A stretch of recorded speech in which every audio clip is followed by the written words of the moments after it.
the morning meeting. You got the morning meeting. Welcome. Sean, Dan, and I are here to run you through the day with a lot going on and so many topics that we're going to have to give short shrift to some really important things, like potentially World War III.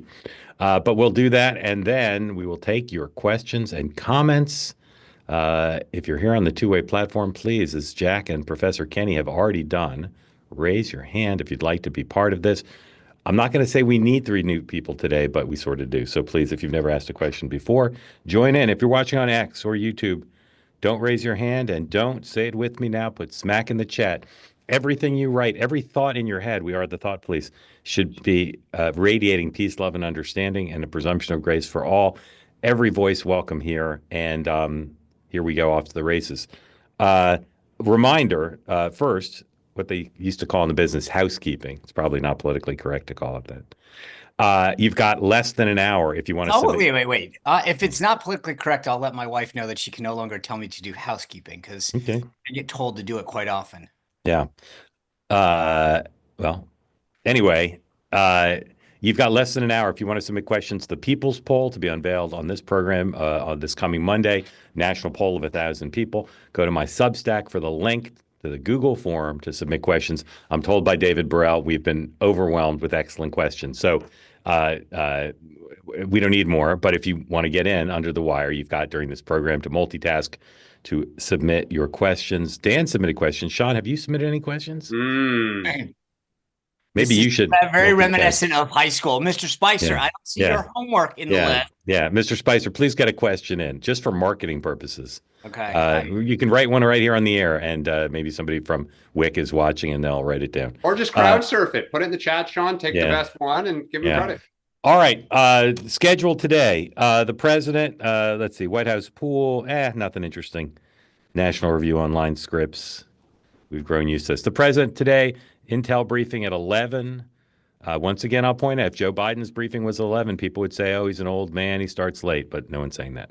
12:30, he participates in the swearing in of David Perdue to head to China for being confirmed to be our envoy to China, a position George H.W. Bush once held when it was not an ambassadorship, but he was the senior diplomat in Beijing. Back then, we often called it Peking, named after a duck.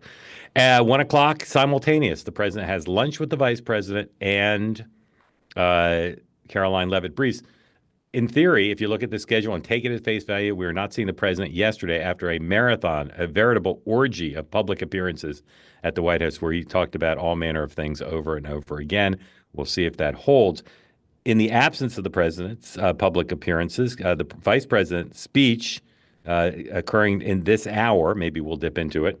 He's speaking to Ambassador Wolfgang Ischinger, the president of the Foundation Council of the Munich Security Conference in Washington. You recall the vice president's speech in Europe to the same group caused quite a European kerfuffle. We'll see what he says today. And of And, course, Did you and know his the text ambassador's message. name? Hold on. Did you know that about? I looked at that last night and I was like, thank God Mark's going to say it, not me. yeah, I found a YouTube clip where Okay, he thank you. I knew. Okay, that's self introed, and of course Caroline's briefing at 1. Those will produce some news. 3 o'clock at the Treasury Department, the man of the moment, who we'll discuss in this episode, Treasury Secretary Scott Bessent, will chair a meeting of the so-called Big Six. That's Bessent, Kevin Hassett, the head of the NEC, and the Republican chairs of the applicable tax committees, as well as Thune and Johnson, to continue to hash through reconciliation. We'll talk about that in a moment as well. Earlier in the day, 10 o'clock Eastern, right as this program's going off the air, Secretary Bessent will be testifying before Financial Services about some international mumbo jumbo, but he'll be asked all manner of questions about tariffs. And there are a lot of cabinet secretaries on the Hill today testifying about their budgets, as well as FBI Director Patel is up there in addition. 2 o'clock, the Fed announces whether they're going to raise rates. The betting is that they will not. And the Fed chair, lame duck that he is, will hold his now regular press conference after the announcement of the rate decision at 2:30 Eastern time. All right. So Scott Bessent last night on Fox News, shortly after the Treasury Department said that he was classic press release. It said, well, he's going to Switzerland to meet with the head of Switzerland, who's a president, not a prime minister, although maybe they have both. And then the last paragraph said, "Oh, by the way, while he's in Geneva, the Chinese chief economic czar happens to be there, so they'll meet as well." Here is Secretary Bessent talking about this 105.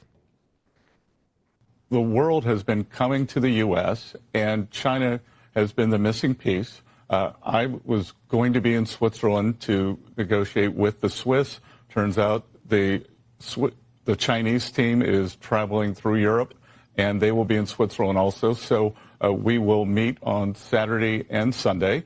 And look, we have shared interest that this isn't sustainable, as I said before, especially on the Chinese side. And 145%, 125% is the equivalent of an embargo. We don't want to decouple. What we want is fair trade. So maybe this is just a sideshow, but the president keeps saying, well, they're talking to China. Bessent, as recently as yesterday, said they weren't. Now they're going through what almost everybody, including I see some people in the chat, are suggesting is a charade.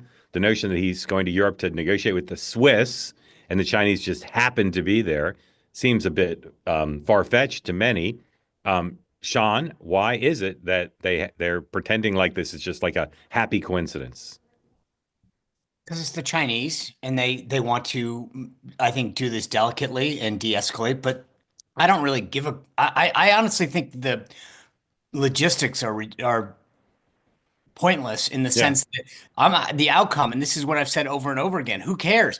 The bottom line is Scott Bessent and Donald Trump are delivering for America, and they walk away from this meeting with real deliverables that get us greater market access, take away some of the non-tariff barriers, whether it's IP protection or whatever. That's a win for America and our consumers and our businesses. And so I think the concern about the logistics and the semantics of the meeting and who went where, when, why is pointless. I largely agree. I said sideshow, but I do find it connected potentially to how significant the meeting might be. But I will stand by. Maybe inversely, but I will stand by this. They're going to have a meeting to talk about a work plan, and I know sounds to many like symbols, but this is just how the Chinese work and how a lot of this diplomacy works. They will have a meeting. I believe one of the byproducts of that meeting, I still say this, will be an announcement of a meeting with President Trump. I do believe that it will be in China in late July. I continue to believe it won't be in China, but we'll see. Dan, last night on Two Way Tonight, you might have missed it. I believe for the first time anywhere, the concept of Bessent 28 was discussed. That he's striding the world like an economic colossus to such an extent that he could be the Republican nominee for president. Not necessarily, but how do you think this meeting is setting up for the weekend? Could it be very good or incremental? What's your perception of that? I think the fact that they're going to start talking is a good sign, because I believe that both want to find a way to get out of this. For a White House that is as politically sophisticated and astute as they are, there isn't a single piece of data that shows this is working for them politically. Oh. It may end up, Sean, your own base is starting to come apart, and there is poll after focus group after focus group. It may work, in which case it'll come right back together, rock solid. But I believe that just as the Chinese, as we're seeing signs of economic distress, Trump is seeing signs of political distress in his own party. So I think they're going to talk. Hopefully a meeting of some sort where like the real bacon gets carved up will happen. But conversation should lead to a better outcome than not talking. I think it'd be triple delight bacon, just to be clear. As they like to say in the financial world, past performance is no guarantee of future returns, although usually it is. Look at what he did when in a first term with USMCA, right? He said, repped up NAFTA. Canada said they'd never come to the table. They came to the table. We got a great deal. Look what he did in Panama. He went down, claimed it was an issue. Panama is now not controlled on both ends by the Chinese. Look what he did to Colombia. It works. I get the elites and the people who've done the same thing over and over again for decades get it frustrated that their little course at Colombia is going to get blown up because it shows that it's not how it always works. Trump is a different man, a different method of doing things, but he gets results. And at the end of the day, he will be rewarded because we will get more than we went into this for. Yeah. Rand Paul, who's no Wall Street insider, was on Next Up. I interviewed him yesterday, and he was extremely specific about how every business leader in his state, even ones who you might think would applaud the tariffs, said the tariffs are not just theoretically a bad idea, but they're already hurting their businesses. And he said the same about Kentucky families. And I mean, it's possible, as Dan said, that it could all be turned around quickly. But most everybody continues to, in the business world, continues to say, turn them off as soon as possible. And every day they go forward, the more damage you're doing to the U.S. economy.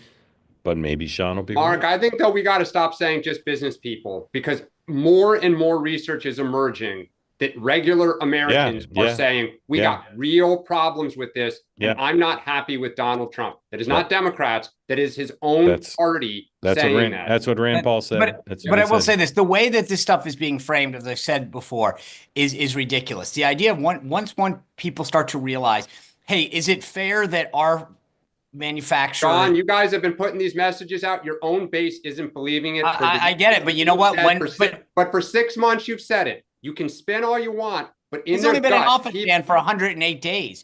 So the bottom line is, and I do think that because no one's allowed to think outside the paradoxy of the orthodoxy of what's been going on the last several decades, that free trade is known as allowing you to be a sucker. And the bottom line is, once he proves again that he's going to get results, I think people are going to say, "Gosh, I'm sorry."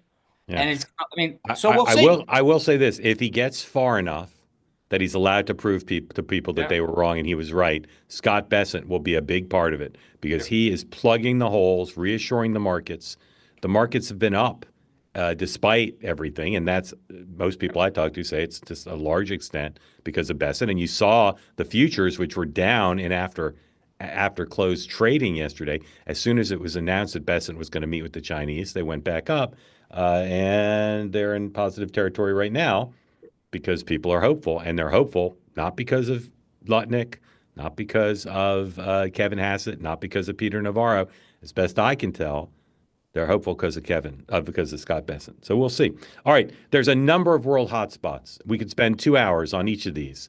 So we're just going to go quickly through them. I'll give the headline, and my colleagues will give their brief bumper sticker reaction to where we are. And we'll be talking about, I'm sure, some of these in the coming days. India and Pakistan, two longtime nuclear-armed rivals, long predicted throughout my career. Everybody said this is the hottest of hotspots. Someday it's going to explode and cause World War III. It's about as hot as it's been in many years. Dan, India, Pakistan. We need the Indians to help with the Chinese in a trade deal. So I think we will try to help the Indians. Sean. I'm just concerned. I mean, when you're that close, I mean, to your point, when you're in that much of a hot spot and your fingers on the button, that concerns me. And I hope that we are engaging, especially with the Indians, on how this doesn't escalate further. Yeah, I'm surprised the president wasn't more assertive yesterday. I predict he will be today, unless things de-escalate with him. Well, I would expect some kind of call with Modi. I mean, Yeah, they got to do something because they can't allow this to go unchecked because of Pakistan. I mean, this thing can go quick, and yes, unfortunately, both of them have things that you don't want to go boom. correct. All right. Wall Street Journal is reporting that Tulsi Gabbard has been using intel assets to spy on Greenland to figure out what's going on with their domestic politics, etc. Dan. Curious what the Danes and the EU and NATO have to say about this. They probably spy on us. Sean. Look at my shocked face. Okay. Yeah. It's always funny to me when people are shocked that the U.S. is spying on allies because that's what we do. All right. Lots going on with Russia and nothing going on with Russia. Lots of op-ed pieces being concerned that the U.S. is about to walk away. Dan, your current thoughts on Russia, Ukraine? Well, I don't think we're talking about walking away anymore because we're talking about sending arms. I think I continue to ask, what are we going to do to try to get Russia to bend? Sean. I agree with Dan. I mean, Russia, I think, overplayed its hand. It was really stupid. I was actually surprised, to be honest with you, at how stupid Putin has played this. He had an opportunity to get more than he'll ever get in Trump's quest for peace, and I think he overplayed his hand and pissed Trump off. All right, start with Sean for these last three. Israel, 48 hours ago, said we're done waiting around. No one's governing Gaza. We're going to go in. We're going to govern Gaza for the foreseeable future. I'm amazed at the reaction, which is almost non-existent. What's going on there? I'm agreed. I was considering all the protests that have engulfed our campuses and communities throughout the country. The lack of reaction was sort of surprising, but I think that emboldens Netanyahu and his team to say, "See, no one's really going nuts on us." So I think that this is, if you don't see action by the White House verbally and publicly, then I would say that they got a pretty close to a green light to go. Dan. Yeah, completely agree with Sean and you. Yeah. Okay. Next is Iran. The nuclear talks are going to pick up in the next couple of days, I believe, maybe over the weekend. Sean, where do you think that stands? Here's the problem. I think that there's two camps clearly in Team Trump. I believe that Iran can never be trusted. I believe that they have made it very clear when you chant death to America, then you don't sit down at a table and say, let's talk terms. I think it is in their DNA to want to hate us and to hurt us. And so I'm just not a fan of trying to figure out what kind of deal you're going to get because I don't trust them to ever uphold that deal. So I applauded the president when he withdrew from Iran. The Iran agreement, sending them pallets of cash was never a smart idea. And so I just think we need to isolate them and understand who they are and what their motives are and just go forward on that. But they're not someone who you can ever trust in a deal. Iran's the weakest it's been in my lifetime, and I think the fact that their proxies are getting very wobbly, and we're just talked about Israel trying to eliminate Hamas, and I think the question is, do you go for the deal to end it, or do you go for the military strike because they are weak right now? Okay. Lastly, Canada. We try to be forward-looking here, so we don't need to revisit all that happened yesterday in the Oval. But Sean, what's your sense of where we're headed now with U.S.-Canada relations on trade and defense and everything else? Never say never. No. I actually thought I was really impressed with how Prime Minister Carney played that yesterday. I think he had elements of being strong and forceful, of making sure that he asserted the Canadian people's position, but he did so respectfully, and he towed a very nice. I thought it was sort of like from a pitch standpoint, he was pitch perfect. He knew when to do it, but also how to do it. He didn't raise his voice. He wasn't antagonistic, but I think he made it clear to the Canadian people that he was going to stand firm. And I think part of this was a test. Trump just treated Justin Trudeau like a junior high, kid, like that you could push around. I think I think Trump wanted to sort of test his mettle to see, is this guy going to stand up a little? He's a smart technocrat. Did he have any political juice behind him? And I think Carney passed the test yesterday. Trump, by all accounts, public and private, Trump is really impressed with Carney, likes him. As we say in Bush world, Trump thinks he's a good man, and that gives Carney a little more flexibility than he otherwise would have. All right. Got through that pretty quick. Now let's talk about something else we could spend the hour on, which is reconciliation. Most of the reporting now suggests that the moderates House Republican moderates met with the speaker yesterday, and he kind of leaned in their direction on reconciliation as it pertains to savings from Medicaid. There's a lot of technical details here about which programs might be limited or redefined or scaled back to try to get the savings level in the 500 range, if possible. Chip Roy, one of the more outspoken of the non-moderates, went on social media, 103 please, and struck back hard when he learned that the speaker seemed to be trying to tip the balance towards the moderates and basically said no. And he's arguing that the changes that they want would be bad, not just for would be bad for people who deserve more deserving of receiving funding healthcare through Medicaid. It's all very complicated in terms of the substance. In terms of the politics, Dan, we've all said too big to fail. Failure is not an option.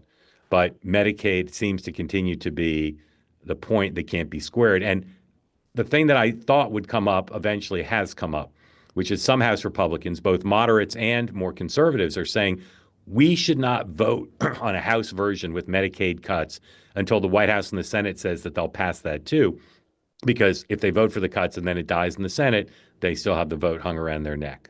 Where do you think we stand on Medicaid and reconciliation? Look, for all the House Democrats who remember cap and trade, that's exactly what happened. They were asked to vote on it in the House in the spring of 2009. It died in the Senate. And the number of ads run that Democrats who voted for cap and trade were going to kill the economy were too many to count. Look, the question really is becoming, who is going to fold? Is the Freedom Caucus going to get rolled, or are the moderates going to get rolled? And Johnson is just going into one room with one, sweet talking them. Then he goes to the other, sweet talks them. He keeps promising it, hoping to narrow the funnel such that there's just this like sweet spot compromise. And it's probably going to be under $1 trillion in cuts, right? We went from 5 trillion to 2 trillion to 1.5 trillion. Now they're talking about less than $1 trillion. I mean, I think they may end up at like 500 billion. Like it's just a farce. But who's going to blink? So I will say that the funny thing is there's two other players in this equation that matter more. One is the Senate, and this is the problem where the House guys, beyond the deal that they get, I think the problem is they're like, if we get a deal, we vote on it, and then the Senate weakens everything, which is probably where this heads, then we've walked the plank and cast a vote that we're gonna eat. So I think that the key in this actually goes to my last player, which is they really need to sit with Donald Trump and say, here's the bottom line. We need to come to an agreement on what that number is going to be, what you're willing to fight for, what you're willing to, because I think a lot of these guys, the Lawlers, Mike was here last Friday, the Van Drews, et cetera, New Jersey, and a couple of the California guys are like, hey, we're not going to vote twice, potentially 3 times on something and then get rolled. So they got to, I think the bigger issue is if Johnson really wants to do this, he needs to sit down face to face with Trump and say, here's what I can do. Because Trump solves this problem more than anybody else. If Trump goes to Chip Roy and says, hey, the best deal is the following. And I said this before, I'll say it again. Donald Trump means it when he says he wants to defend these programs. He's willing to look at waste, fraud, and abuse, efficiencies, things like that. But when he talks about preserving and protecting Medicare, Medicaid, Social Security, he means it. He understands the political sensitivities of it. So my point would be, if you're Johnson, get down to the White House, not with his team, but with him specifically, and say, Mr. President, these are the asks. I will fight these things, but it's going to take phone calls from you and a firm position from you.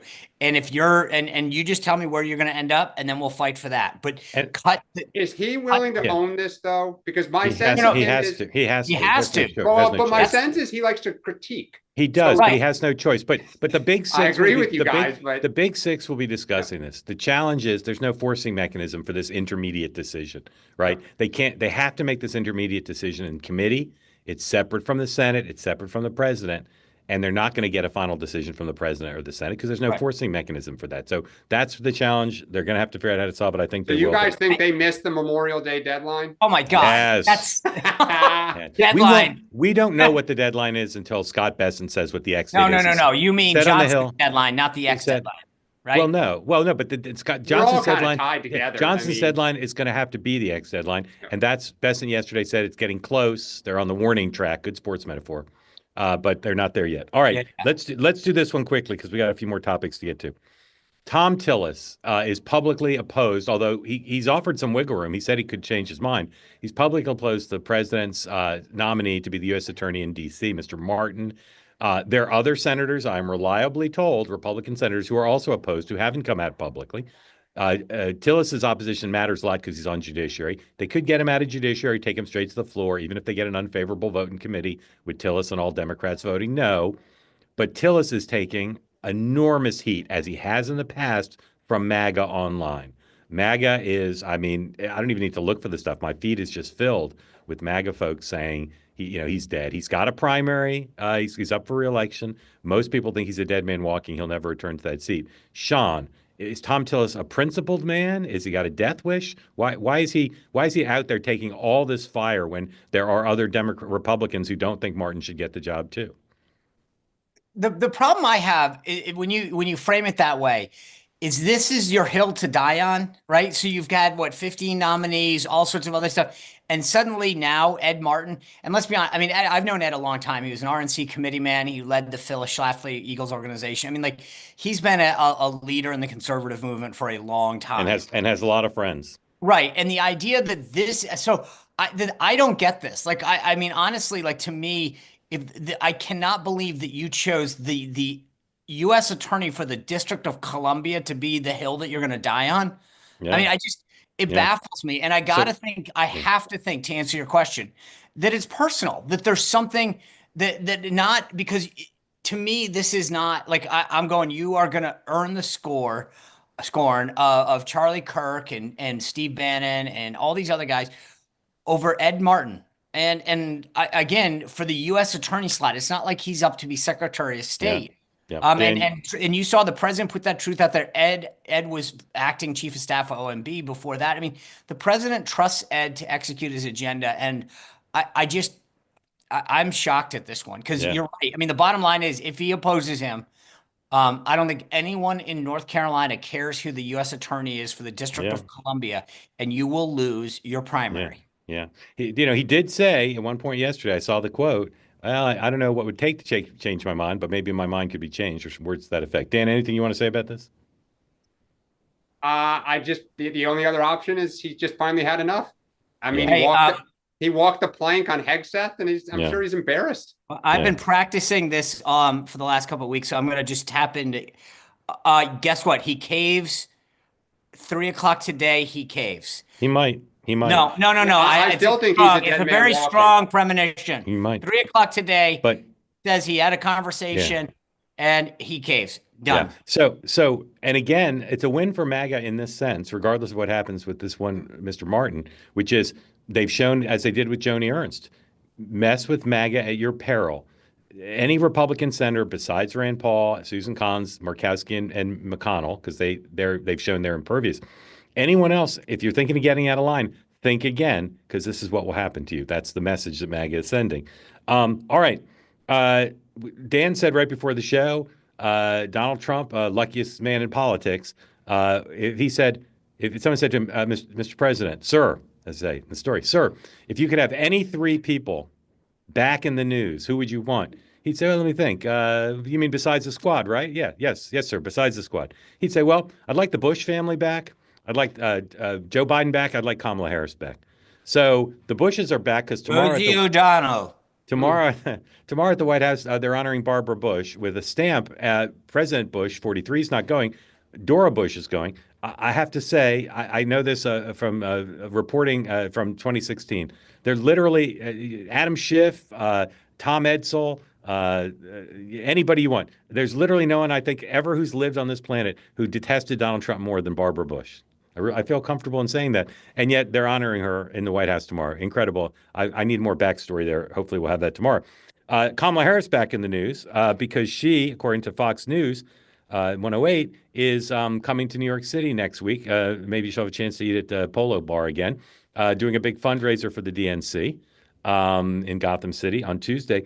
But Joe Biden, who with his wife Jill will appear on The View tomorrow, took the opportunity earlier this week, released this morning, to do an interview with a BBC radio newscaster, focusing primarily on Europe, but also talking about his decision to both run for re-election and then not run for re-election. Now, as you watch the clip, it's a little confusing when he's asked about the decision and whether he regrets it. Is he talking about the decision to not get out of the race or his decision to get out of the race? This is the first clip from the Biden interview, 106, please. Mr. President, did you leave it too late? Should you have withdrawn earlier, given someone else a bigger chance? I don't think it would have mattered. We left at a time when we had a good candidate. She was fully funded, and what happened was I had become what we had set out to do. No one thought we could do, and become so successful in our agenda. It was hard to say, "No, I'm going to stop now." I meant what I said when I started.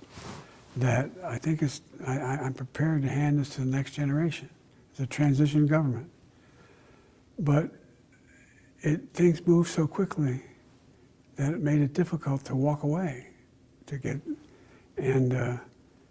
was a hard decision. But regrets, though? No, I think it was the right decision. I think that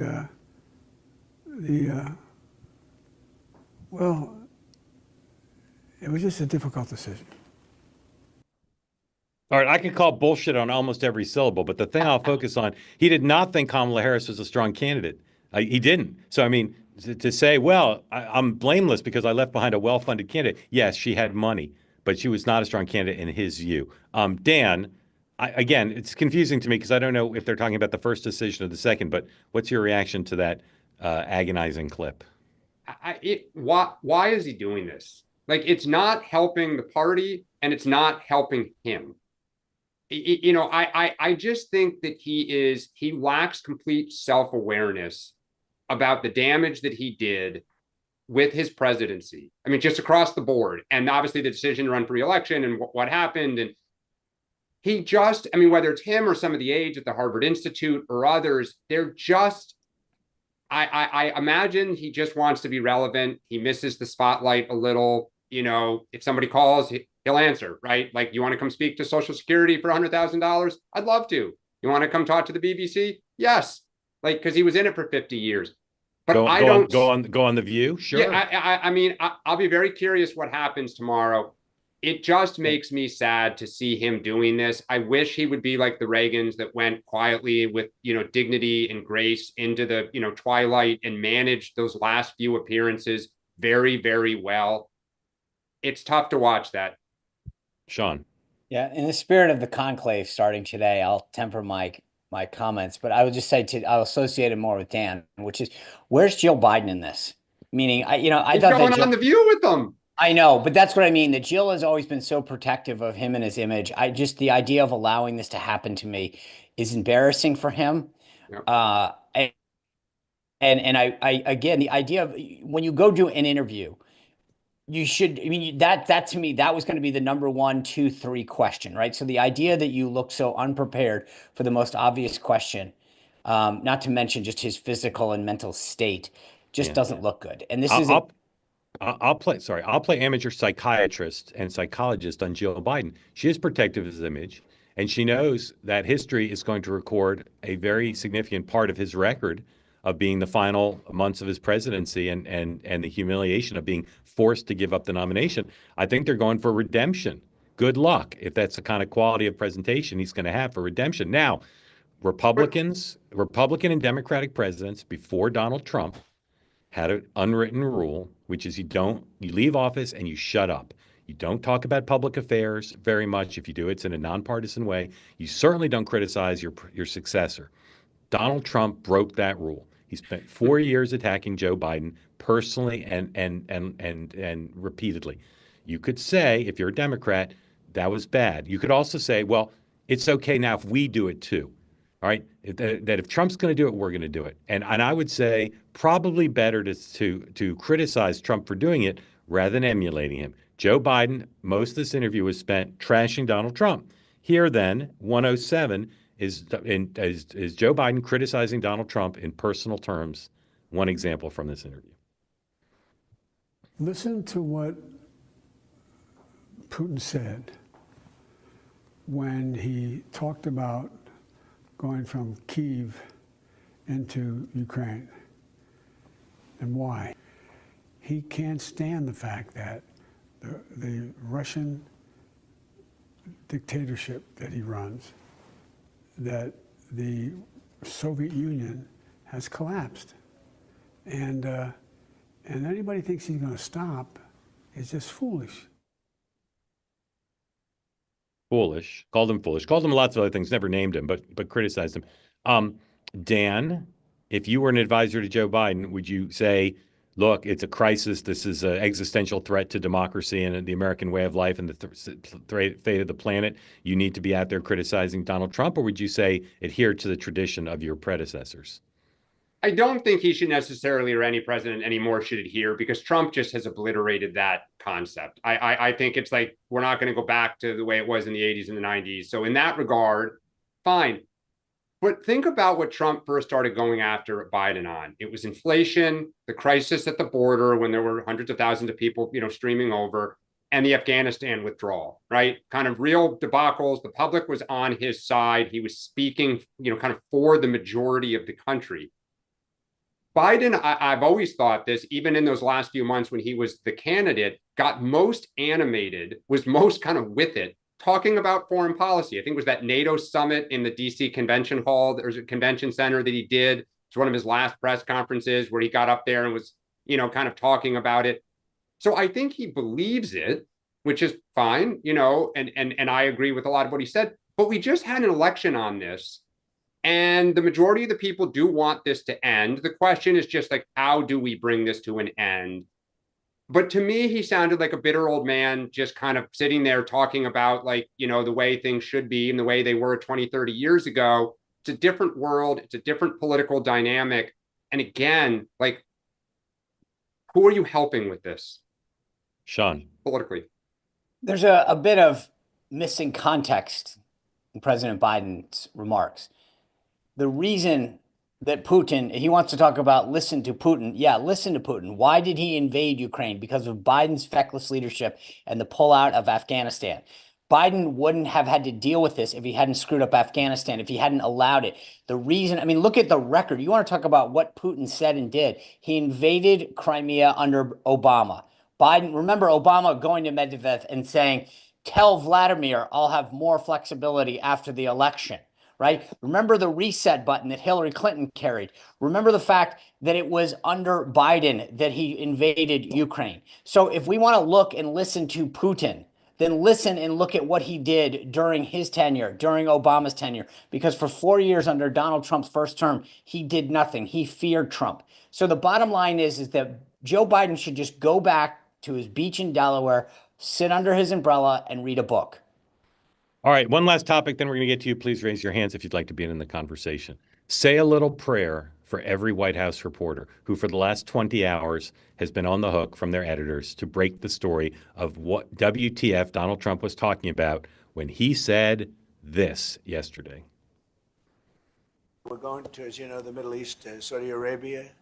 We're going to UAE and Qatar, and that'll be, I guess, Monday night. Some of you are coming with us. I think before then, we're going to have a very, very big announcement to make, like as big as it gets. And I won't tell you on what, but it's going to, and it's very positive. I'd tell you if it was negative or positive. I can't keep that out. It is really, really positive. And that announcement will be made either Thursday or Friday or Monday before we leave. But it'll be one of the most important announcements that have been made in many years about a certain subject, very important subject. So you'll all be here. Mark, would you like to say a few words? Thank you, Mr. President. I'm on the edge of my seat, actually, for the big announcement. But thank you for your hospitality and above all. So occupational hazard, if you're someone like me who on occasion breaks news, I got about 100 requests yesterday for people to, well, just tell me what it is, Mark. I don't know what it is.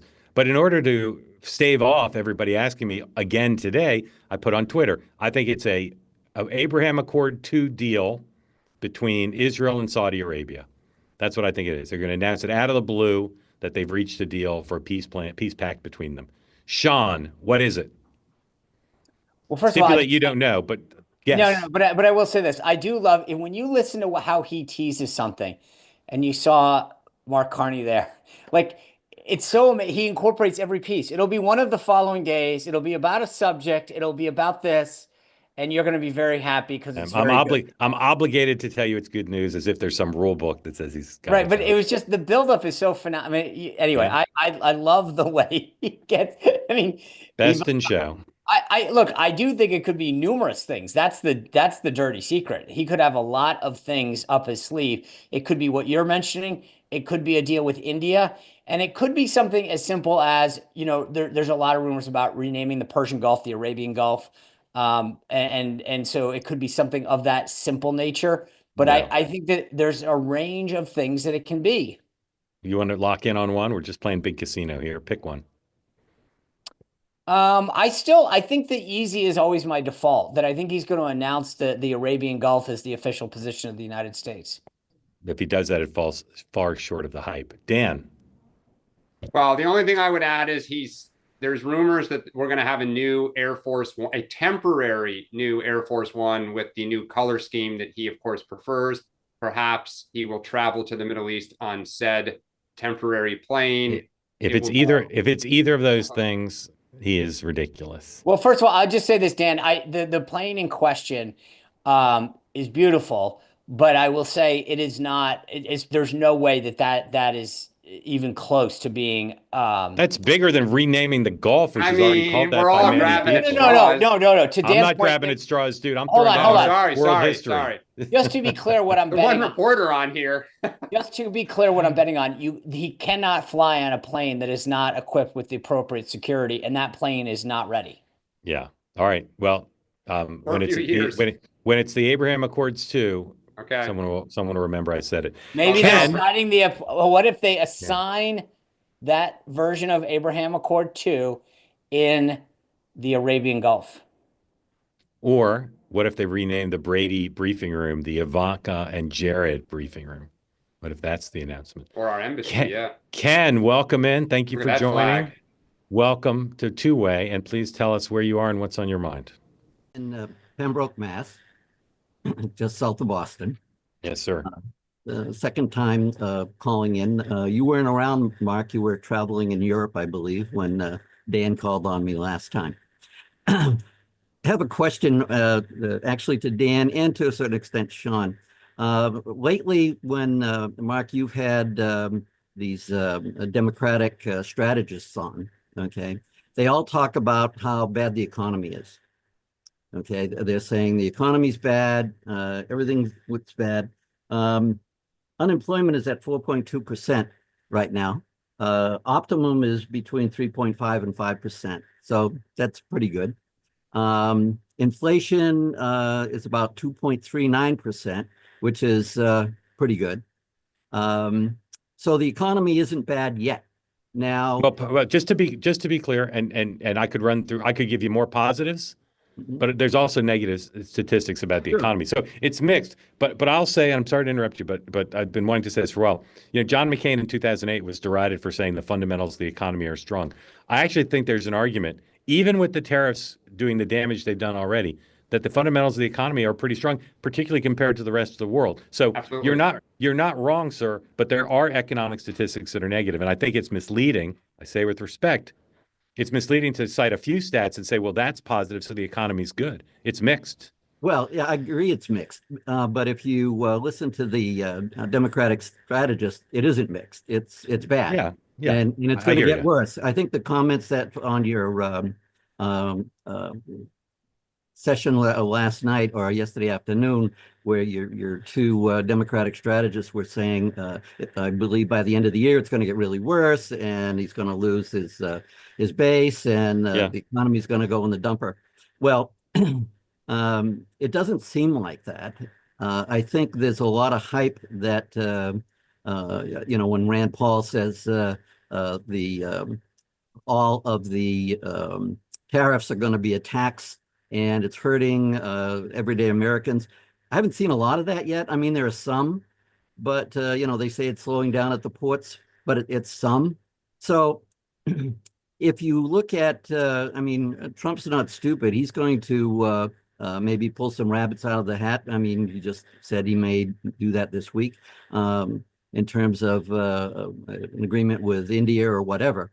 So my question is, what happens to the Democrats if, in fact, what Trump is espousing and executing on actually works? Where are the Democrats going to go? Where are They're they? back. I'll turn to Dan, but first by saying they'll take out their "We Are All Kilmar" T-shirts again and go back to that. Yeah. Dan, what's the answer to that one? Ken, did you vote for Donald Trump in November? Yes. Okay. Did you think the economy was strong in October? I thought it was okay. Okay. I mean, the Did you economy. vote for Trump? Markets were Did you vote for terrific under Trump in Biden. 16? Yes. Do you think the economy was strong in September of 16? Not so much. You don't even have to answer it. The economy was strong in 16 when Obama handed Trump one of the better economies that a president has handed off in recent memory. Right? Clinton gave Bush a great one. Yeah, he did. Biden handed, if you're going to look at metrics, stock market, like et cetera, it was pretty darn strong. Unemployment. Right. I mean, just go across the line, right? But not inflation, Dan. But by November of 2024, inflation, even at the border, was starting to go down, just if we're going to be fair, right? Yeah. So the economy was horrible on November 4th and was golden on November 6th, right? It's the magic of Trump, right? You just say it enough, everyone believes it. So Democrats banged on the drum all of 2024. The economy is actually pretty good. We are better than the rest of the world. We came out of COVID better than anyone else. And as Sean said, and he was right, and it pains me as a Democrat, in people's guts, they did not feel better. They were scared. Inflation was hurting. Today, people are scared. They see tremors, kind of little tremors in the pond that they feel could become bigger. So you are right. If Trump is successful with the tariffs, Republicans will have a huge beneficiaries, and we will be in big trouble on the economy. Now, Trump makes issues every day, so it could be something else. But as I've said this, if he ends the wars, immigration, is slowing down, if this works out, the guy literally could be on Mount Rushmore. Yeah.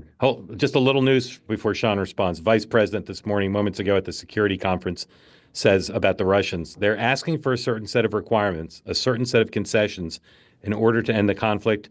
We think they're asking for too much.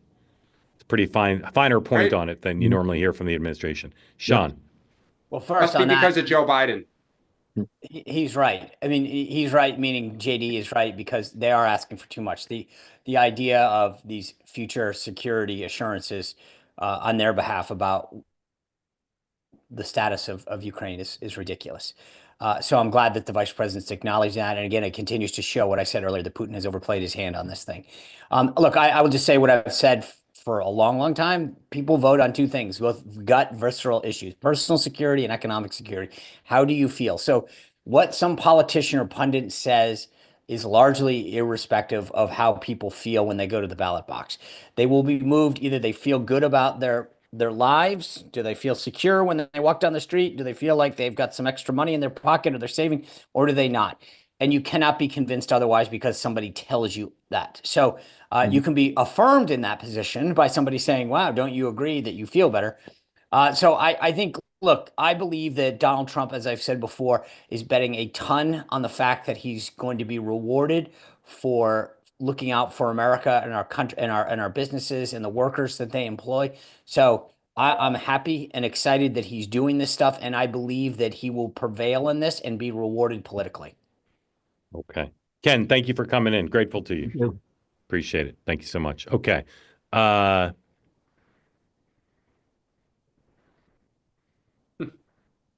this is it. Wow, this is deliberative. Look at that. He's choosing among his children. Who will be chosen now? Look at that. Look. Lawrence, I'm in a space I'm not used to here at Sirius XM, so I'm having a little visual problems. But I can see Lawrence. Lawrence, if you could unmute, that'd be excellent. Tell folks where you are who don't know and what's on your mind. Lawrence, I say this with love. Has anyone ever said you look a little like Tim Walz? Hold on. Before we get to that, Ken, is that the USS Constitution behind you? Just yes or no. Thumbs up or thumbs down? Lawrence, you're not having trouble unmuting? All right, move on. Try one more time. Can we manually unmute Lawrence? No, we can't do that. All right, Lawrence, keep trying. Try one more time. I can't do that. Sorry. Yeah, try one more time. Lawrence. Bottom left audio. Hit the click. It's a little microphone. Might be windy out there. All right, Lawrence, keep working on it. Keep working on it. If Lawrence can get it. In the meantime, young Kim, welcome in. Thank you for joining. Tell folks who don't know where you are, what's on your mind. Hey, thank you. I just appreciate all the news that you guys curate for the previous day and the upcoming day. So this is fascinating because I wasn't aware of the Biden interview, and it prompted me to raise my hand. And I guess Dan raised the question, why is he doing this? And Mark, you responded, rehab. And my initial response was, rehab for what purpose? So my question to you, I think as a group is this associated with his library, right? Yes, there's this legacy issue. Is he having problem raising money for his library? And hence is that why he is doing this rehab tour with all these other speeches that he's giving? Well, it's a good theory, and I'm sure he's going to have trouble raising money because he's never been a good fundraiser, and the way his presidency ended has certainly limited his capacity to make the case. But I don't know that it's not reporting. It's based on the history of the Bidens. I don't think they're thinking about that as much as they're thinking in a more abstract way about trying to just have his standing in the world be higher for his entire adult life since he was married to Jill Biden. Their entire sense of professional and to some extent personal self was his treatment by the political and media class. How they treated him and making money through Biden Inc. How they treated him was where he got his sense of value, his sense of self, his sense of purpose. And they're not treating him well now. And so I think they think by doing this kind of thing, by taking what they consider to be low-hanging fruit, which is criticizing Trump about foreign policy, by going on The View, the friendliest possible audience they could get, although I wouldn't be surprised if one of the ladies darted from the shadows and asked hard questions. We'll see. They think that they can bring back their source of like sustenance for half a decade, which was, again, the approval, the status within the political media industrial complex. Dan. Yeah, and I also just think, and Mark alluded to this earlier, you can't underestimate, he probably left the White House in worse shape than any president, maybe since Nixon, just in terms of how his own party felt, how the country saw him. The fact that he and Jill went to the DNC and said, we want to be helpful rebuilding the party was one of the most tone deaf things. I mean, friends of mine who are still in politics were stunned. Like, how do we say to them, sir, are you out of your you-know-what mind? In a nice, polite, respectful way that you would say that to an ex-president, because nobody wants him out there helping the party right now. They don't want him at fundraisers because you know what the donors are going to ask? The same thing that everyone else on here would want to ask him about, why did you do this? And, what were you thinking about running? And just all of this stuff. Nobody wants to hear who he thinks should be the nominee in 2028. Nobody wants to hear his thoughts on how we're going to win back the House in the midterms. He was a terrible politician. I mean, he just was. So I just think they lack self-awareness. They want to be in the spotlight for the reasons Mark said. And I think they believe that they can rehabilitate him when it just makes it worse, in my opinion. Sean. I get a kick out of what a great week this has been. Biden comes out and gives this speech. Kamala shows up at the Met Gallery after going to the Polo Lounge. Tim Walz is code talking at Harvard. AOC says she's not going to run for the ranking member slot on oversight. I mean, this is, to me, I'm just like, could it get any better? No one bats 1,000, Sean. We're batting pretty in the 9. All right. We're Hall of Fame batting right now. Young Kim, thank you. Lawrence, because miracles never cease, unmuted. Lawrence, welcome in. Tell folks who don't know where you are what's on your mind. Hi, I live in England. I'm a Democrat. I just wanted to comment on the media bias that you guys have been talking about.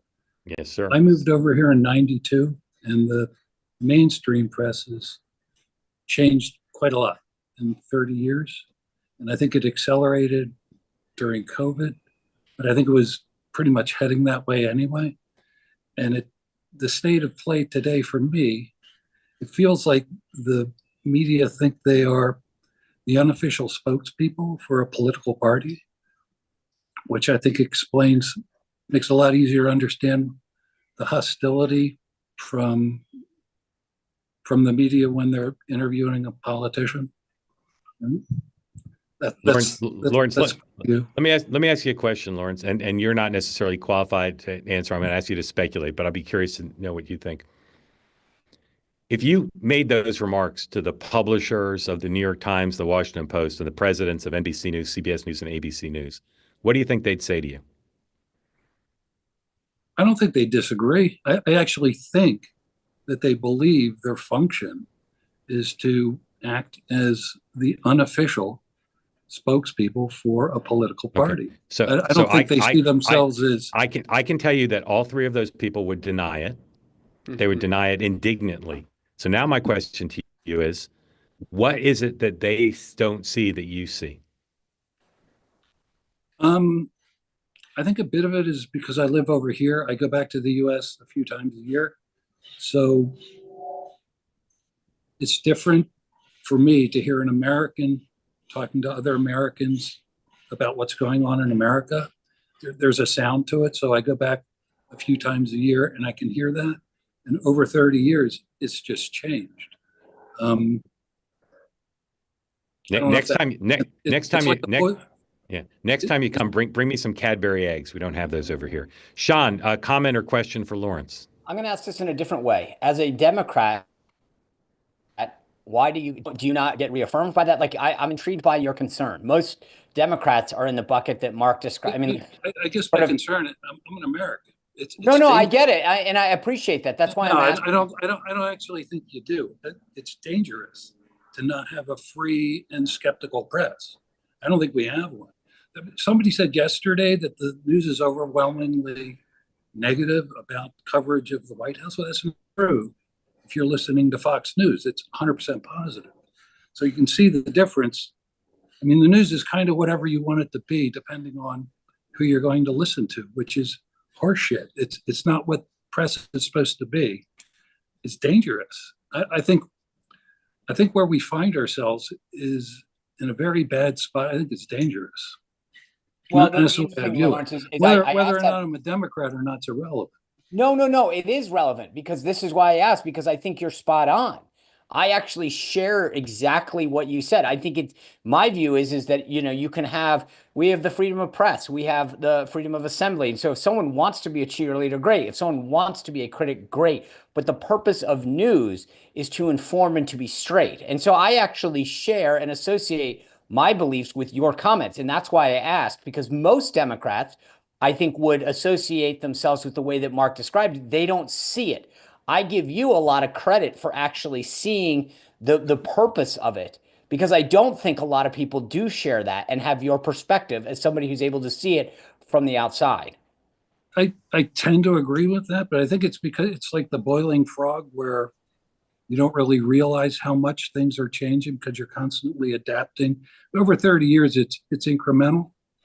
I think the free market's going to take care of it. These companies are all struggling. They're losing audience. They're losing viewers. Their monetization models are under enormous duress. You're seeing the rise. I don't see that as good. Well, no, I do, because I believe in the Darwinian theory. Like, new things are going to emerge. You have new tribal, but not necessarily good things. Well, but hold on a second. Just to be clear, I think it's damaged the Republican Party to have this kind of bias, but it's been devastating to my party. Yeah, Lawrence, I'm sorry, we got to stop there just because we're getting to time. We've got some stuff to cover, but I'm grateful to you for coming on, and we hope you'll come back and continue. And don't forget the Cadbury eggs. Okay. Thank you. Sean, what do you have on tonight?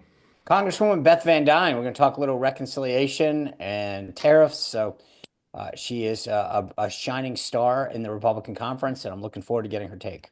Okay. Real quick, noon today. Remember, Meghan McCain's show renamed Citizen McCain. New time, noon Eastern. Today, Billy Binion of Reason Magazine. Join Meghan at noon live. If you want to join live on the platform, go to my Substack or the two-way website to sign up, and you can watch it stream live or on demand on Meghan's YouTube channel. Please do that. I'll be on 6 o'clock tonight, two-way tonight. My interview with Rand Paul and conversation about the future of Democratic Party and my reporting on what it takes to be in the ear of Donald Trump, all available now on Next Up on YouTube or wherever you get your podcasts. That dropped yesterday. And don't forget, it's now stop submitting to the People's Poll, because that's passed. The deadline is in 1 minute. In 2 minutes, I'll be on with Michael Smerconish on Sirius XM. And then finally, thanks to all of you who've written in to the invest opportunity to be an investor in two-way. And again, apologies for not getting back to all of you in a timely fashion. We've had many inquiries for interest, and the round is closing soon. But if you have an interest in making a serious investment in Two-Way, send an email to invest@twoway.tv. Tell us the range that might be interested in investing after you see our materials, but tell us the range. And again, grateful to all of you who've written in, and apologies to not being able to get back to everybody, but we will. And we're grateful for your interest and your support and your encouragement. We'll be back in 23 hours with this program, and I'll see you at 6. I got to thank, by the way, Randy. Randy, just big shout out. He Venmoed me $10 yesterday. Yeah. I'll share that. I'm going to give that to a charity of choice, though. I feel bad taking that, but it was a joke. So don't keep sending me Venmo money. Right. But thank you, Randy. Thank you, everybody. Have a great day. I'll see you at 6.